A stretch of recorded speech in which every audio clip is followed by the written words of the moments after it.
मजहब या हिंदू कल्चर को जबरदस्ती थोपने की तैयारी है। इन्हें क्या मालूम है कि मुसलमान ने मुल्क की आजादी के लिए क्या कुर्बानी दी। ये बवाद पैदा करने वाले लोग हैं। ये किसी पॉलिटिकल पार्टी की शाय पे मदनी साहब बयान दे रहे हैं। वंदे मातरम पर पता नहीं सियासत क्यों हो रही है। अगर दूसरे अल्फाज में कहूँ कि जबरदस्ती हिंदू बनाने की कोशिश हो रही है तो पूरी बात कोई गलत नहीं होगा। क्या वंदे मातरम पर मच रहा सियासी शो अब मजहबी रंग लेने लगा है?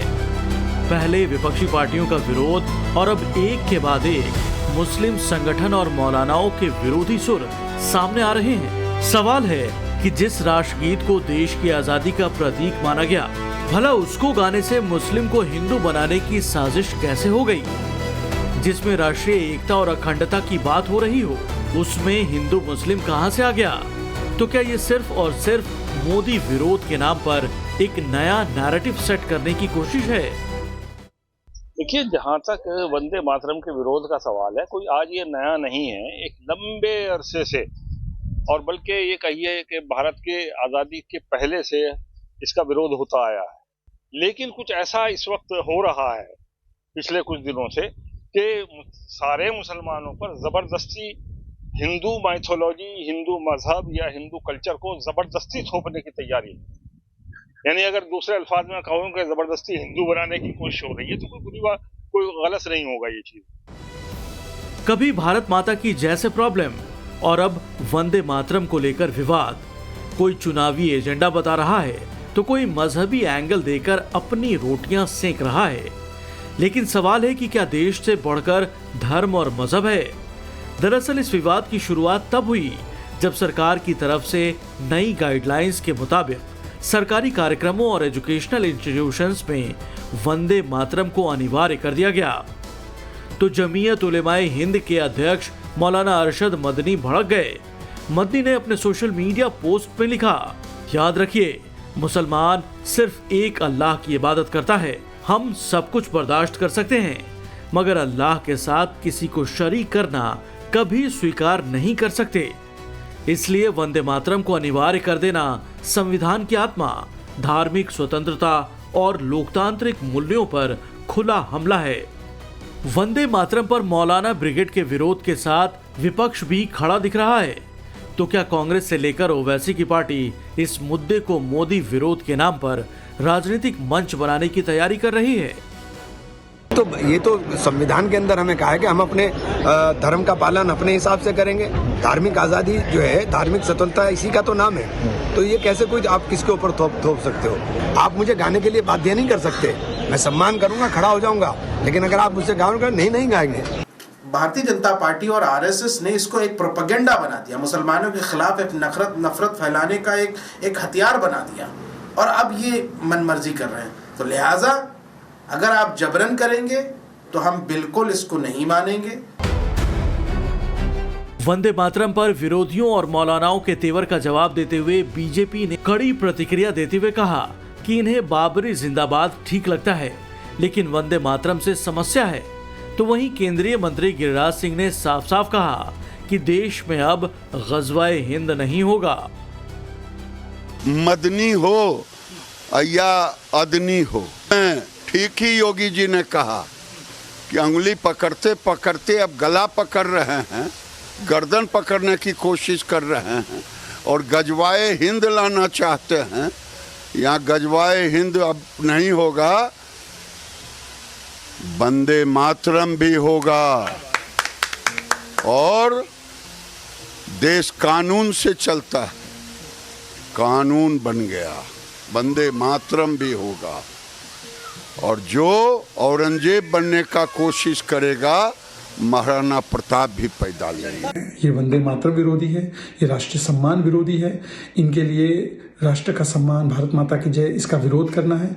इनको बाबरी जिंदाबाद ठीक लगता है, पर इनको वंदे मातरम सांप्रदायिक लगता है, नफरती लगता है, मुस्लिम विरोधी लगता है।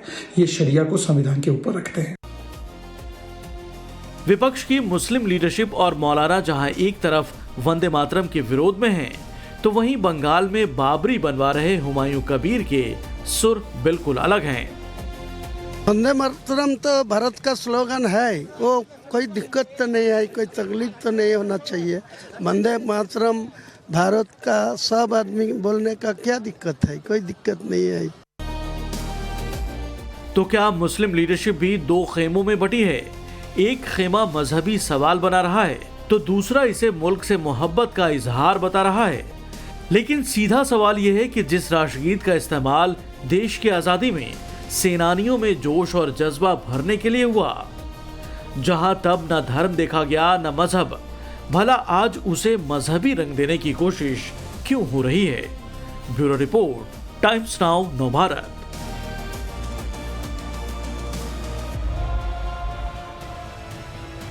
जो गीत भारतीय सेनानियों में और भारत को आजाद कराने के लिए लड़ाई लड़ने वालों में जोश भर दिया करती थी, जो 1896 से लेकर 1937 तक सब लोग मिलकर गाया करते थे, और जिन्ना के विरोध के बाद 1937 में जब इसके कुछ पैरे हटा दिए गए, तब तक देश की आजादी की लड़ाई के लिए क्या हिंदू, क्या मुसलमान, क्या सिख, क्या ईसाई, जो भी इस देश की आजादी के लिए लड़ रहा था, सब एक साथ ये गीत गाया करते। तब किसी की मजहब पर कोई आंच नहीं आया, कोई मुस्लिम हिंदू नहीं हो गया, तब किसी का धर्म परिवर्तन अपने आप नहीं हो गया, तब यह देश पूरा हिंदुओं का नहीं हो गया। लेकिन आज की सरकार ने अगर कहा है कि राष्ट्रगान से पहले राष्ट्रगीत भी गाना है, इसके लिए नोटिफिकेशन हो चुका है, तो फिर बवाल क्यों? कोई कलमा पढ़ के मुसलमान हो सकता है, लेकिन क्या इस्लाम में कोई ऐसी व्यवस्था भी है कि अगर कोई आदमी किसी की वंदना कर ले, किसी के लिए गीत गा दे, तो इस्लाम से खारिज हो जाएगा? आज इसी पर बात करेंगे। धनंजय गिरी जी, प्रवक्ता बीजेपी के हमारे साथ हैं। फैज खान, मुस्लिम राष्ट्रीय मंच से हमारे साथ हैं। कारी अबरार जमाल, राष्ट्रीय अध्यक्ष जमीयत हिमायतुल इस्लाम के हमारे साथ हैं। मोहम्मद आजम खान, समाजवादी पार्टी के प्रवक्ता हमारे साथ हैं। इमरान सोलंकी, पश्चिम बंगाल AIMIM के अध्यक्ष हमारे साथ हैं। हाजी नाजिम खान, पीस पार्टी के प्रवक्ता हमारे साथ हैं। शाहबुद्दीन रजवी बरेलवी कुछ देर में हमारे साथ जुड़ जाएंगे। मेरा सबसे पहला और बेसिक सवाल है मोहम्मद फैज खान साहब आपसे, कि एक बात तो इस्लाम में है कि कलमा कोई पढ़ ले तो वो इस्लाम धारण कर लेता है या धारण कर सकता है, लेकिन इस्लाम में क्या यह भी है कि अगर आप अपने राष्ट्र, अपने देश, अपनी धरती, अपनी भूमि, अपनी माता की वंदना करते हैं तो आप इस्लाम से खारिज हो जाएंगे? देखिए, पैगंबर हज़रत मोहम्मद सल्लल्लाहु अलैहि वसल्लम को जब अपनी जन्मभूमि मक्का छोड़ना पड़ा ना, तो बार बार मुड़कर देख रहे थे और ये कह रहे थे कि अगर मुझे मेरे लोग यहाँ से नहीं निकालते तो मैं तुझे छोड़कर कभी नहीं जाता, अपनी धरती को कहते हैं। और इसी क्रम में कुरान शरीफ में उम्मुल कुरा शब्द आया है। शहर मक्का को सभी शहरों की माँ कहा गया, यानी पैगंबर हज़रत मोहम्मद सल्लल्लाहु अलैहि वसल्लम की जन्मभूमि को भी माँ शब्द से नवाजा गया कुरान शरीफ के द्वारा। तो मैं अपनी जन्मभूमि को भी भारत माँ कहता हूँ, और इस माँ से मोहब्बत करना, इसकी वंदना करना, इससे अपनापन दिखाना, इसका जयकारा लगाना, ये तो दिल को सुकून देने वाला है। तो इससे इस्लाम कैसे खारिज हो सकता है? हम गैर मुस्लिम कैसे हो सकते हैं? हम ईमान से कैसे हट सकते हैं? बल्कि हम जब अपने वतन से मोहब्बत करते हैं, अपने वतन के हक में लड़ते हैं, अपने वतन का तराना गाते हैं, तो इससे तो ईमान मजबूत होता है, इससे कहीं कोई ईमान नहीं जाता। हाँ। ओके, वापस आऊंगा आपके पास। उधर इमरान सोलंकी उंगली उठा रहे हैं। इमरान जी, वंदे मातरम अगर आप गा लेते हैं, हमारे सेनानी जो सब मिलकर गाते थे वंदे मातरम, वो सब हिंदू हो जाते थे। मुसलमान जो गाते थे वो भी हिंदू हो जाते थे, वो अपने मजहब से चले जाते थे, मजहब के नहीं रह जाते थे, वो इस्लाम के विरोधी हो जाते थे। अगर तब नहीं हुआ तो आज कैसे हो रहा है? अच्छा, बहुत बहुत शुक्रिया सर, आपने मुझे मौका दिया। लेकिन पहली बात तब ये है कि वंदे मातरम पढ़ना, वंदना करना, ये हम इसलिए करते हैं, हम नहीं करना चाह रहे, हम लोग नहीं करते हैं कि अगर वंदे मातरम वंदना के लिए पढ़ा जाता है, हम देश से मोहब्बत करते हैं। आप मुझे एक बात बताइए साहब, अगर देश से मोहब्बत और जोश और जज्बा भरने के लिए मुझे वंदे मातरम पढ़ना होगा, जो नहीं पढ़े वो जज्बा नहीं है उनके अंदर। और अल्लाह के नबी के बारे में बता रहे, मक्का के शहर के बारे में बता रहे हमारे फैज साहब, इनको पता नहीं मोहब्बत करना अलग है लेकिन उनकी पूजा करना अलग चीज है। मोहब्बत कर सकते हैं आप, मोहब्बत, हमें देश से मोहब्बत है, लेकिन आप पूजा की बात क्यों करें? हम पूजा नहीं, बंदा नहीं करते देश की। वो बेहतर बताएंगे अभी हम मोहब्बत करते हैं, हम मोहब्बत करते हैं। ये आप पैमाना नहीं कि आप उसको नापेंगे कि हम पूजा मोहब्बत करते देश से। मोहब्बत इजहार अगर गीत के जरिए कर रहे हैं तो दिक्कत क्या है? हमारे मोहब्बत, हम लोग प्रॉफेट मोहम्मद सल्लल्लाहु अलैहि वसल्लम के आदर्शों पर चलने वाले हैं। हम प्रॉफेट मोहम्मद सल्लल्लाहु अलैहि वसल्लम की पूजा नहीं कर सकते। हम कुरान को मानने वाले हैं, लेकिन कुरान की पूजा नहीं करते। हम पूजा वंदना जो करते हैं वो अल्लाह की करते हैं। फैज साहब को पता है, मुसलमान है फैज साहब, आप ये बताइए गलत बोल रहे हो सही बोल रहे हो? पूजा करने कोई नहीं कह रहा है इमरान भाई, पूजा करने कोई नहीं कह रहा है, इबादत करने कोई नहीं कह रहा है। एक बात सुन लीजिए, जब हम नमाज पढ़ते हैं, रोजा रखते हैं तो नियत करते हैं। रोजे की नियत करते हो ना, नमाज की नियत करते हो ना। नियत करता हूं मैं 2 रकात नमाज फर्ज वास्ते अल्लाह ताला के, मुंह मेरा काबा शरीफ के तरफ, पीछे इस इमाम के। क्या इस नियत में कहीं भी वंदे मातरम आता है? हम नमाज पढ़ते हैं, सना पढ़ते हैं, सूरह फातिहा पढ़ते हैं, सूरह रहमान पढ़ते हैं, दरूद इब्राहिम पढ़ते हैं।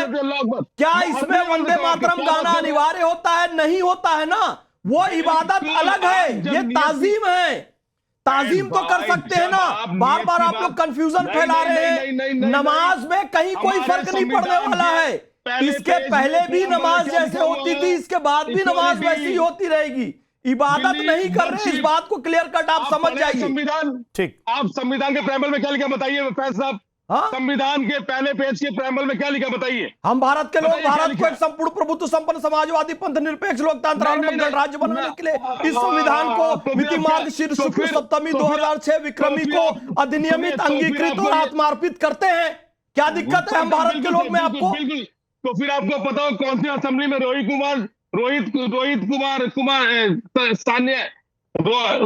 कुमार चौधरी ने क्या बोला था कि अल्लाह धर्म के नाम पे करिए, इसको प्राइमल को चेंज करिए, इसको माता के नाम पे रखिए, खास कर वंदे मातरम के लिए बोला था। कौन से असेंबली ने उसको रिजेक्ट किया? उसके बाद हमारे केबी कामत साहब ने उन्होंने कहा था कि भाई इस सिटीजन को आप हर सिटीजन करिए, भगवान के नाम पे करिए। हमारे कौन सा असेंबली ने उसको कैंसिल किया, उसको डिनाई किया? तो हम अल्लाह की बात करते हैं मेरे भाई। संविधान का अनुच्छेद 51 का बिंदु खा मौलिक कर्तव्य फंडामेंटल ड्यूटी ये कह रही है कि स्वतंत्रता आंदोलन को प्रेरित करने वाले आदर्शों को अपने हृदय में संजो कर रखना और उसका पालन करना।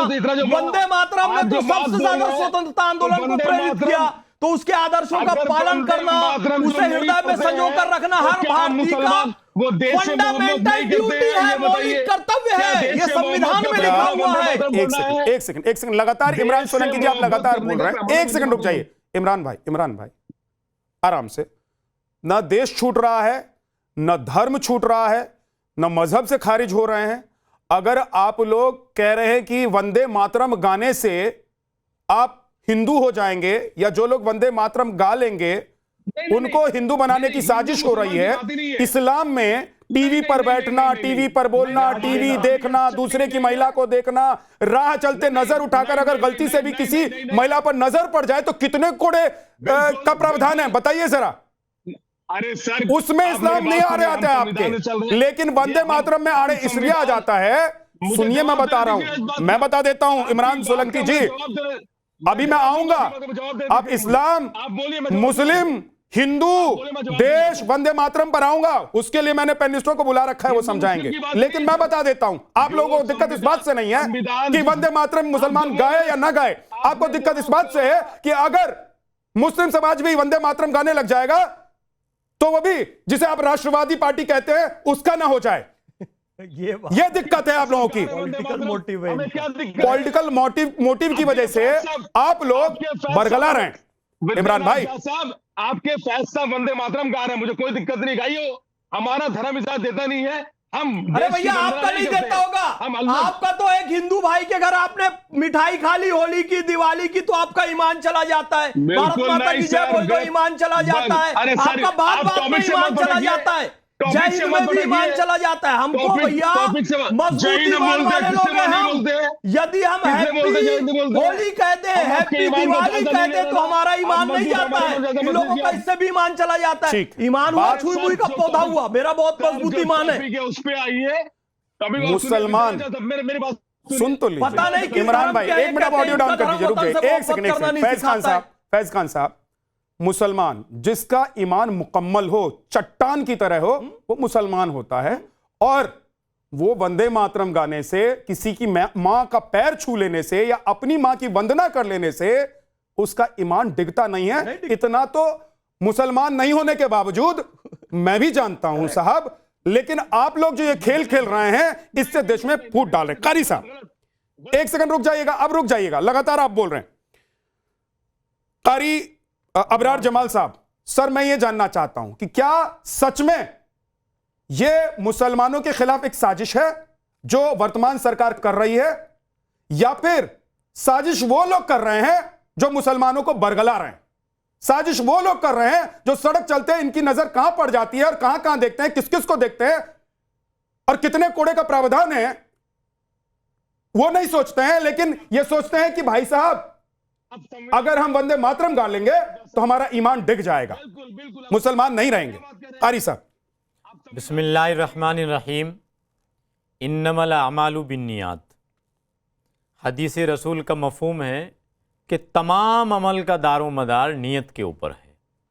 लिहाजा जब हम लोग वंदे मातरम गाते हैं तो वंदना का मतलब, जहाँ ये लोग एक तरफ पूजा कहते हैं कि वंदना का मतलब पूजा है, तो हमारे नज़दीक वंदना का मतलब ताज़ीम है, हमारे नज़दीक वंदना का मतलब तारीफ़ है, हमारे नज़दीक वंदना का मतलब हम्द है, हमारे नज़दीक वंदना का मतलब दुआ है। और कुरान में, इस्लाम में, शरीयत में कहीं नहीं लिखा है कि आप अपने देश की ताज़ीम नहीं कर सकते, आप अपने देश की तारीफ़ नहीं कर सकते, आप अपने देश के लिए दुआ नहीं पढ़ सकते। अरे भाई, उलामा का इख्तिलाफ है इसके माने को लेकर, और आपको पता होना चाहिए जिस मसले पर उलामा का इख्तिलाफ होता है वहाँ पहले से खुद ब खुद हुक्म नरम हो जाता है। आप कहाँ की बात कर रहे हैं? आप कट्टरता फैला करके मुसलमानों को गुमराह मत कीजिए, आप खुदारा मुसलमानों को गुमराह मत कीजिए। ठीक है, आप बीजेपी के खिलाफ जाइए, आप मोदी के खिलाफ जाइए, योगी के खिलाफ जाइए, लेकिन खुदा के वास्ते, अल्लाह के वास्ते आप देश के खिलाफ मत जाइए, आप इस्लाम के खिलाफ मत जाइए, आप रसूलुल्लाह सल्लल्लाहु अलैहि वसल्लम की अहादीस के खिलाफ मत जाइए, आप इस्लाम को इतना कट्टर बनाकर मत पेश कीजिए। साहब वो कह रहे हैं कि इस्लाम, अल्लाह और रसूल के खिलाफ तो हम तब चले जाएंगे जब वंदे मातरम गाएंगे। अरे वंदना का मतलब ताजीम, और अपने देश की ताजीम, अपने देश की इज्जत, अपने देश का गौरव, अपने देश की हम्द कहां कुरान के अंदर लिखा है? कुरान को कितना कट्टर बना दिया आप जैसे मुल्लाओं ने, आप जैसे पाखंडियों ने, आप जैसे पार्टियों के दलालों ने कितना कट्टर बना दिया। शर्म नहीं आती पाखंडी लोगों? तुम्हें ये दलाली करते शर्म नहीं आती? क्या क्या बकवास कर रहे हो यहां टीवी पर बैठ करके? कहां लिखा है कुरान के अंदर, कहां लिखा है इस्लाम के अंदर कि आप अपने देश की ताजीम नहीं कर सकते, आप अपने देश की तारीफ नहीं कर सकते? मुझे इस बात पर गुस्सा आया है कि आप इस्लाम को कट्टर बनाकर पेश कर रहे हो, और एक कारी होने के नाते, एक इस्लामिक स्कॉलर होने के नाते मेरा फर्ज बनता है इस्लाम की हिफाजत करना, इस्लाम को सही तरीके से पेश करना। आप जैसे पाखंडी, आप जैसे लोग अपने आप को टीवी पर चमकाने के लिए, जरा सी शोहरत हासिल करने के लिए आप इस्लाम को कट्टर बना रहे हो। शर्म नहीं आती आप लोगों को? कारी साहब मेरे एक सवाल का जवाब जमाल साहब जी बोलिए, जल्दी बोलिए, जल्दी बोलिए। डूब कर मर जाना चाहिए आप लोगों को, डूब कर मर जाना चाहिए। कहां लिखा है कुरान के अंदर कि अगर वंदे मातरम गाया जा रहा है और अब वंदे मातरम गाने से आपका ईमान चला जाएगा? पूछना चाह रहे हैं, कितना कमजोर ईमान है आप लोगों का? मेरे प्यारे प्यारे आका अलैहिस्सलातु वस्सलाम का ईमान तो भंगी के साथ खाने से नहीं गया है। उनको बता दीजिए, क्योंकि आपने कहा कि वो कट्टर हैं, वो बरगला रहे हैं, वो बेकार हैं, पूछिए ना, पूछना चाह रहे हैं, सुन लीजिए, बोलिए। विद्यानाथ झा साहब, वंदना का मतलब क्या होता है? ताजीम, इज्जत करना होता है। ताजीम, इज्जत। आपसे भी पूछा, आपको नहीं, वंदना मतलब पूजा करना होता है, इबादत करना होता है। अरे मुंडे मेरे को लियो, मैं बताता हूं इनको क्या होता है। ये होता है देखिए साहब, एक शब्द का अनेकानेक अर्थ होता है। रहीमन पानी राखिए, बिन पानी सब सून, पानी गए ना उबरे मोती मानुष चून। यहाँ पर एक पानी का अर्थ है H2O से एक पानी का अर्थ है मोती के रंग से चाहिए, एक पानी का अर्थ है इज्जत से। उसी तरीके से वंदना का एक अर्थ पूजा और इबादत होता है, जो कि विद्या भैया के अनुसार है, कारी साहब के अनुसार वंदना का एक अर्थ ताजीम, इज्जत, अज़मत, तारीफ होती है। आपको संस्कृत के, अरबी के, उर्दू के शब्दों का मतलब पता ही नहीं है, यमक अलंकार पता नहीं है, श्रेष्ठ अलंकार पता नहीं है। आपको पता है ना कि वंदे मातरम एक कविता है और उसमें अलंकारों का प्रयोग होता है। आपको पता है ना कि वेद एक काव्य है, आपको पता है ना कुरान शरीफ पूरा काव्य में लिखा गया है, और उसमें कुछ प्रतीक होते हैं और प्रतीकों के भिन्न मतलब होते हैं। पहले आप उसको सीखिए। मुसलमान बेशक वंदे मातरम पढ़ सकता है ताजीम के अर्थ पे, इज्जत के अर्थ में, तारीफ के अर्थ में, प्रशंसा के अर्थ में, दुआ के अर्थ में, प्रार्थना के अर्थ में। ठीक ठीक ठीक। अब वो जवाब दे रहे हैं। अगर वो सुना देंगे तो क्या करेंगे? आप इस्लाम से खारिज हो जाएंगे क्या? सुना या आपका ईमान तो एक सेकंड रुक जाइए, एक सेकंड। अगर वो सुना देंगे, एक सेकंड रुक जाइए। मैं बता रहा हूं, मैं जानता हूं फैज खान को, पर्सनली भी जानता हूं, सिर्फ पैनलिस्ट होने के नाते नहीं जानता हूं, मैं पर्सनली भी जानता हूं और मैं दावे के साथ कह रहा हूं। वो ये भी बता देंगे जो आप पूछ रहे हैं कि कितना सूरा है और कितने अध्याय हैं, और वो ये भी बता देंगे कि कुरान में क्या क्या लिखा है। तो क्या करेंगे आप बताइए, क्या करेंगे बताइए? आपका सवाल इमरान सोलंकी क्या करेंगे आप? मैं आपको लिख के दे रहा हूं, आप कुछ नहीं कर पाएंगे। आपकी राजनीति चलती है इसी से, जो आप बैठकर आज कर रहे हैं। बात सिर्फ यहीं तक सीमित होती तो तब भी बात चलती कि टीवी पर बैठकर आप लोग बोलकर चले जाते हैं, लेकिन बात यहीं तक नहीं है। बात पूरे देश में हिंदू मुसलमान करने की है, बात पूरे देश में देश को बांटने की है। मेरी बात सुनिए, मेरी बात दिक्कत ये है सर, दिक्कत ये, एक सेकंड रुक जाइएगा, एक सेकंड। मौलाना शहाबुद्दीन बरेलवी, एक सेकंड सर, मैं आ रहा हूं, अब मैं आ रहा हूं। इमरान भाई आप बहुत देर से बोल रहे हैं, बाकी मेहमान भी हैं। देखिए बीजेपी के प्रवक्ता, सबका जवाब उन्हीं को देना है क्योंकि उन्हीं की सरकार ने ये बीज बोया है, तो जवाब उनको देना, उनके पास भी जाना है। लेकिन उससे पहले शहाबुद्दीन रजवी साहब के पास मैं जाना चाहता हूं। भाई क्या दिक्कत है रजवी साहब? मतलब बीजेपी कुछ भी कर दे, बीजेपी कुछ भी ले आए, बीजेपी कोई भी नोटिफिकेशन जारी कर दे, उसका विरोध सिर्फ इसलिए करना है, सिर्फ इसलिए करना है क्योंकि वो बीजेपी कर रही है। इसमें देश की एकता है। भाई राष्ट्रगान गा के अगर लोग एक हो रहे हैं, एकता की भावना आती है, तो राष्ट्र गीत गाकर जिससे इस देश की लड़ाई लड़ी गई, वो देश के लोग अगर गाएंगे तो हिंदू मुसलमान हो जाएगा, मुसलमानों के खिलाफ साजिश हो जाएगी, मुसलमान हिंदू हो जाएंगे। देखिए मोहतरम, पैगम्बर इस्लाम सल्लल्लाहु ताला अलैहि वसल्लम ने देश से मोहब्बत करना सिखाया और ये फरमाया, हदीस शरीफ है कि देश से मोहब्बत करना ये निस्फ ईमान के बराबर है। दूसरी बात, एक मौके पर पैगम्बर इस्लाम सल्लल्लाहु ताला अलैहि वसल्लम ने फरमाया कि हिंदुस्तान से खुशबू की महक आ रही है, तो ये भी हिंदुस्तान से मोहब्बत की एक दलील है। और अभी कारी अबरार साहब ने और जनाब फैज़ खान साहब ने जो बातें कही वंदना के ताल्लुक से, कि वंदना का मतलब है ताज़ीम करना, ये बात बिल्कुल ठीक है और दुरुस्त इसका तर्जमा है। इसको वंदना को पूजने से, यानी इसको इबादत से नहीं जोड़ना चाहिए, इसको ताज़ीम से जोड़ना चाहिए। अगर भारत से ताज़ीम मोहब्बत करना, ये तो हमें पैगम्बर इस्लाम सल्लल्लाहु ताला अलैहि वसल्लम ने सिखाया है, ये हमारा मजहब सिखाता है कि जिस वतन में रहिए उस वतन से मोहब्बत प्यार करिए, और यहाँ का मुसलमान, भारत का मुसलमान अपने वतन से मोहब्बत तो प्यार करता है। तो मतलब और रजी साहब बस ठीक है, आपका पॉइंट आ गया। रजी साहब आपका पॉइंट आ गया। वंदे मातरम में कोई दिक्कत नहीं है ना? आपको लोग कह रहे हैं दिक्कत नहीं है, वंदे मातरम गाने में आपको दिक्कत नहीं है? ये लोग कह रहे हैं दिक्कत है। एक सेकंड रजी साहब, वंदे मातरम में कोई दिक्कत तो नहीं है? देखिए, वंदे मातरम में किसी को कोई दिक्कत नहीं होना चाहिए, और जो लोग इख्तलाफ करते हैं उनको बोलिए हाजी साहब, बोलिए। ये पैनल में इस वक्त में देखिए 1 2 3 4 5 लोग हैं ना, 1 2 3 4 5 6 लोग मुसलमान है ना, और उसमें से अभी 3 लोगों का वर्जन आ गया है जो ये कह रहे हैं कि वंदे मातरम का मतलब भाई अल्लाह के खिलाफ नहीं है, कुरान के खिलाफ नहीं है, इस्लाम के खिलाफ नहीं है। हाजी साहब, आप तो हाजी हैं, क्या आपको भी लग रहा है कि वंदे मातरम गाने से कोई मुसलमान हिंदू हो जाएगा? मुसलमानों के खिलाफ देश में साजिश चल रही है? हाँ झा साहब, देखिए हमारे देश का राष्ट्रगीत है, हम तो दिल से सम्मान करते हैं अपने राष्ट्रगीत का। और देखिए हाजी नाजिम खान बड़े फख्र से कहता है कि भारत जिंदाबाद, इनकलाब जिंदाबाद, जय हिंद जय भारत। हाजी नाजिम तो बड़े फख्र से कहता है और अपने भारत के संविधान के अकॉर्डिंग, और सुन तो लीजिए, अपने भारत के राष्ट्रगीत का सम्मान भी करता है। और रही बात ये, अभी आप कह रहे हैं कि राष्ट्रगीत बोल दीजिए, भाई सुप्रीम कोर्ट की गाइडलाइन है, उसको मत भूलिए आप लोग भी। अगर मेरी मर्जी है तो मैं बोलूंगा, अगर मेरी मर्जी नहीं है तो आप मुझसे मतलब आप लोग, आप वही लोग हैं जब तक कानून नहीं बना देंगे, जब तक कानून नहीं बना देंगे, जब तक डर नहीं आपको होगा कि सर कलम हो जाएगा, जब तक डर आपको नहीं होगा कि जेल चले जाएंगे, जब तक आपको डर नहीं होगा कि उम्र कैद हो जाएगी, तब तक आप कुछ नहीं करेंगे। आप उन्हीं में से हैं क्या? जहाँ साहब देखिए, हम लोग तो भारतीय हैं, भारत के संविधान से मोहब्बत करते हैं और भारत का राष्ट्रगीत है, हम अपने राष्ट्रगीत का सम्मान करते हैं।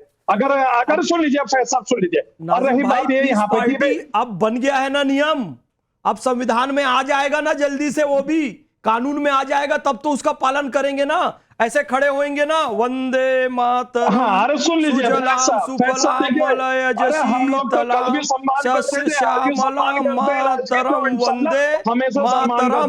गाएंगे ना ऐसे खड़े होकर, नजरें सामने रख के। हम तो अच्छा हाजी जी, आपको वंदे मातरम गाने से परेशानी क्या है? मैं एक लाइन में, जो आप दोनों बोल रहे हैं ना, एक सेकंड, एक लाइन में मैं उसको कर देता हूं। हाजी साहब, वंदे मातरम गाइए। मैं तो राष्ट्रगीत का सम्मान करता हूं, सम्मान दिल से सम्मान करता हूं। अरे राष्ट्रगीत का सम्मान करता हूं। रही बात ये कि हाँ, देख रही बात ये कि गा दीजिए ना, जो आप बात छह पैरा मत सुनाइए, एक ही पैरा सुनाइए। पांचों वक्त इस भारत की पाक सरजमी को सजदा करते हैं, नमाज पढ़ते हैं। और रही बात ये कि अगर आप इधर उधर की ना बात कर, सुनिए हाजी साहब, इधर उधर की बात नहीं, वक्त जाया मत कीजिए, सीधे मुद्दे पर रहिए, एकदम पिन पॉइंट जो सवाल कर रहा हूं मैं उसका जवाब दीजिए। आप कह रहे हैं सम्मान करता हूं, मैं देश का सम्मान करता हूं, मैं भारत का नागरिक हूं और सब कुछ भारत का मेरा है और सब कुछ मेरा भारत का है। वंदे मातरम सुना दीजिए, पहला पैरा सुनाइए। हाँ देखिए जज साहब, देखिए मैंने कहा बड़ी जिम्मेदारी के साथ कहता हूं आपसे। क्या तूने कहा? अरे सुन लीजिए, मैं अपने राष्ट्रगीत का सम्मान करता हूं। सुनाइए, सुन लीजिए। अरे तो जिसका सम्मान करते हैं उसको गाने में क्या दिक्कत है? राष्ट्रगीत का मतलब ये होता है कि भैया आप जहां पे भी, किसी ने पूछा आपसे कि राष्ट्रगीत का मतलब क्या होता है? मैंने पूछा आपसे, मैं कह रहा हूं कि आप जिसका सम्मान करते हैं मैं आपके उसको गा दीजिए। नहीं सुन तो लीजिए, मैं आपके कहने से क्यों सुनाऊं, क्यों गाऊं मैं आपके कहने से? ये विक्टिम कार्ड है, सभा हो रही है। ये सुनिए ना, सुनिए फैज खान साहब, ये विक्टिम कार्ड है, आप बोलेंगे तो नहीं सुनाऊं। अच्छा चलिए, मैं नहीं बोलता हूं। आप जिसका सम्मान करते हैं, आपने खुद कहा कि अब मैं सम्मान कर रहा हूं, तो आपके दिल के अंदर से सम्मान निकला होगा, मन के अंदर से, शरीर के अंदर से, दिमाग के अंदर से, मुंह से सम्मान निकला है ना। तो उसी मुखार बिंदु से आप जरा एक पैरा सुना दीजिए वंदे मातरम। हाँ झाल साहब, देखिए भारत का संविधान जिंदाबाद, भारत जिंदाबाद।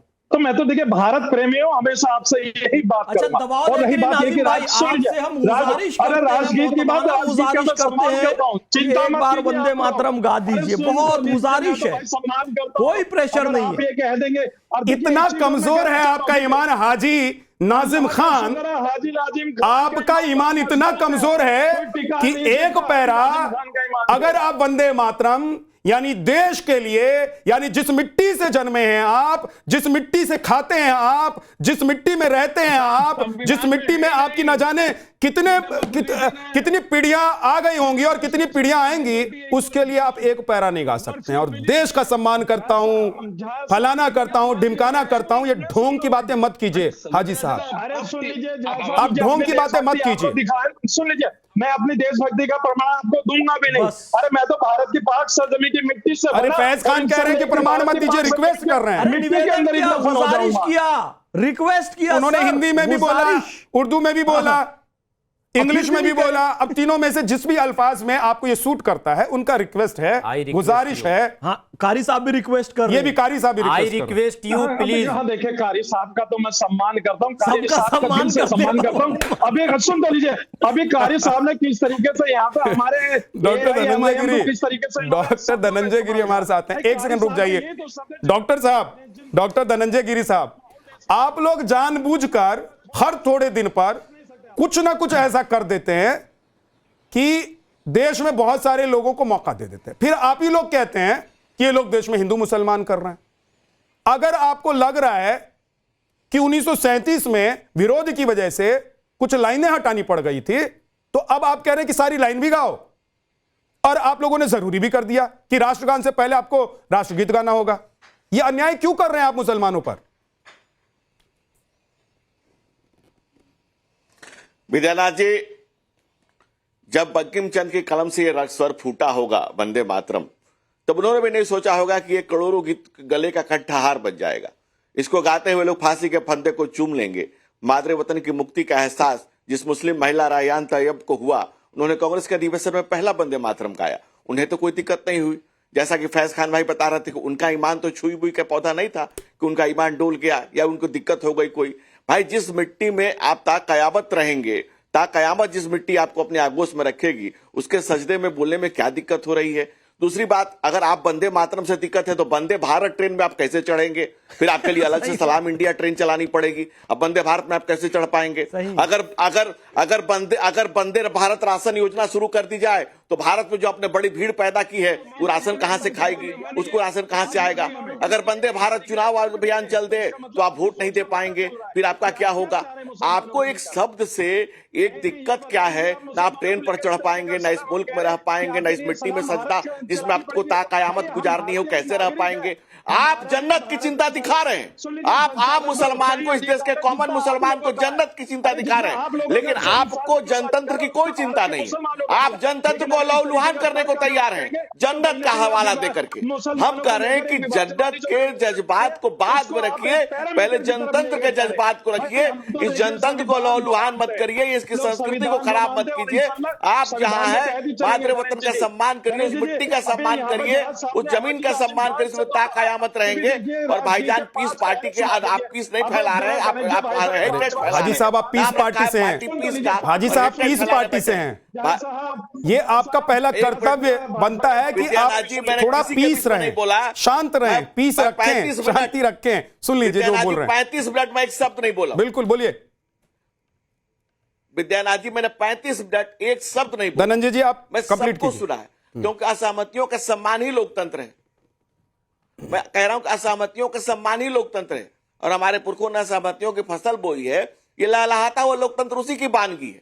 और मैं कह रहा हूं कि जब तमाम लोगों के, तमाम मजहब धर्मों के लोग, सारे संप्रदाय के लोग, पूरा देश जिस वंदे मातरम की आवाज से एक हुआ, जिसने अंग्रेजों के पसीने छुड़ाए, गांव में खेत में काम करता हुआ नौजवान हो, चाहे कोई भी व्यक्ति हो, जो वंदे मातरम बोल करके अंग्रेजों के खिलाफ खड़ा हुआ, उनकी गोलियों के खिलाफ खड़ा हुआ, उनके बर्बरता के खिलाफ खड़ा हुआ, फांसी के फंदे को चूमा, जब आप उसका विरोध करने लगे, जो लोगों ने विरोध किया उन लोगों ने इस देश का बंटवारा किया, उन्होंने मुल्क का बंटवारा किया। आप ऐसी मानसिकता का रखते हैं तो आपकी मानसिकता का स्वागत नहीं किया जा सकता है। मैं उन लोगों को सलाम करता हूं, उन लोगों को प्रणाम करता हूं जिन लोगों ने कहा कि नहीं, इस मुल्क की बंदगी, इस मुल्क की इस मिट्टी का धन्यवाद देना। तो आपके कहने का मतलब ये है कि बीच बीच में कुछ आपकी सरकार और आप लोग, धनंजय साहब, वो जिन्ना किस मानसिकता के लोग हैं।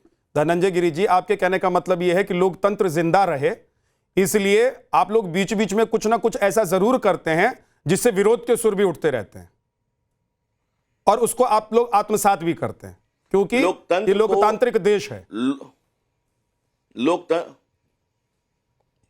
देख, सबसे बड़ी बात क्या है, बाबा साहब डॉक्टर भीमराव अम्बेडकर ने संविधान दिया तो हम लोकतंत्र दिवस नहीं बनाते हैं, हम गणतंत्र दिवस बनाते हैं। एक एक गण इस लोकतंत्र से जुड़े, इस तंत्र से जुड़े, और इस देश की को आगे बढ़ाने के काम में अपना योगदान करे। कोई भी असहमति नहीं होनी चाहिए। भारत माता के नाम पर, राष्ट्र की एकता के नाम पर, राष्ट्र की समग्रता के नाम पर, राष्ट्र के सवाल पर हमें फैज खान, काजी अबरार जमाल और ऐसे तमाम लोगों को, अध्यक्ष AIM जो बैठे हुए हैं, उस 3 लोगों ने कहा कि नहीं, कोई दिक्कत नहीं है करने में, भारत माता के सम्मान में खड़े होने में, भारत माता के वंदे मातरम गाने में, या इस देश की मिट्टी में जिसमें हम ताक़यामत रहेंगे। ये लोग ऐसा कहते हैं तो गाली खाते हैं सर। जिस बात को कहा, यही सब कहते हैं तो गाली खाते हैं दिन रात। फैज खान साहब का तो मुझे लगता है कि पेट भर जाता होगा गाली खा खा के, इतनी गाली खाते हैं। और आज कारी साहब ने जो कह दिया ना यहाँ पर, मुझे लग रहा है कि अगले 3 दिन तक इनको खाना खाने की जरूरत नहीं पड़ेगी, इतनी गालियां पड़ेंगी। मैं आपको बता देता हूं, क्योंकि जिस सहमति और असहमति की बात डॉक्टर धनंजय गिरी आप कर रहे हैं, उसमें असहमत वाले लोग सिर्फ बोलते नहीं हैं, वो सोशल मीडिया पर जीना मुश्किल कर देते हैं। चलिए, ये तो मजहबी लोग हैं। हाजी नाजिम, एक सेकंड रुक जाइएगा, आ रहा हूं इमरान भाई। देखिए, एक साहब बचे हुए अभी समाजवादी पार्टी के, हाजी नाजिम, फैज खान साहब, शाहबुद्दीन रजवी साहब, कारी साहब, ये सब तो मजहब की बात करने वाले, बताने वाले भी लोग हैं, है ना, स्कॉलर्स भी हैं ये लोग। लेकिन मोहम्मद आजम खान साहब, आप तो एक राजनीतिक पार्टी से आते हैं, आप लोगों को भी क्या देश की वंदना करने में, देश की पूजा करने में, देश का सम्मान के लिए अगर कोई गीत होता है तो उसमें आप लोगों को दिक्कत है? आप लोगों को हिंदू मुसलमान नजर आता है?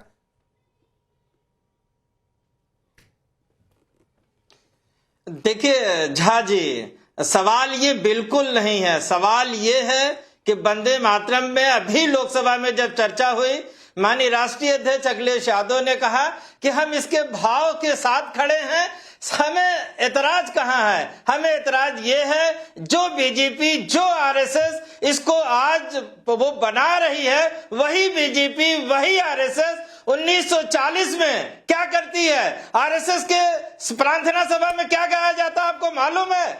आरएसएस के प्रार्थना सभा में वंदे मातरम नहीं गाया जाएगा, बल्कि गाया जाएगा नमस्ते सदा वत्सले मातृभूमि। क्यों नहीं वंदे मातरम गाते भाई?